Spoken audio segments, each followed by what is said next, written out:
In today's video, I'm going to teach you how to seamlessly sync your Google Calendar with Zoho CRM, ensuring that your schedule stays up to date and organized no matter where you are.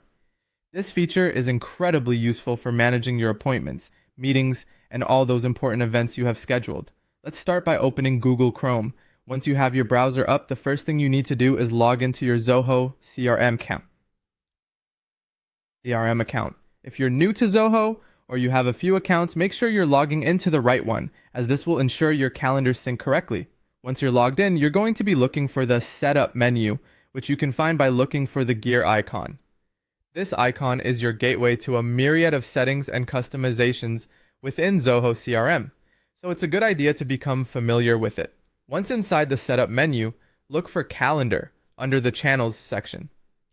This is where you can manage everything related to your calendar, so it's a critical stop. Now you're going to see an option that says Google Calendar Sync. Go ahead and click on that. At this point, you will be prompted to sign in to your Google account. Make sure you sign in using the account linked to the Google Calendar you wish to sync. After you've logged into your Google account, you'll need to grant Zoho CRM the appropriate permissions to access your Google Calendar. It's important to pay attention to this step because it's all about trust and functionality. You're allowing Zoho to integrate seamlessly with Google, providing a more streamlined experience.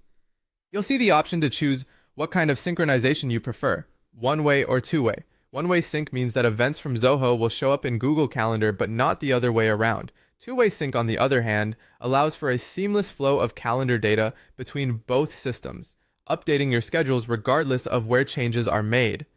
Think about your workflow and choose what suits you best. Once you've decided on your sync preferences, the last thing you need to do is save your settings. After hitting save, take a moment to verify that your synchronization is working correctly. Check your calendars, add a test event if you like, and refresh to see that everything syncs properly. And there you have it, a synced Zoho CRM with your Google Calendar. This process keeps your schedules aligned and reduces the chances of missing out on crucial meetings and appointments. Feel free to revisit this video anytime you need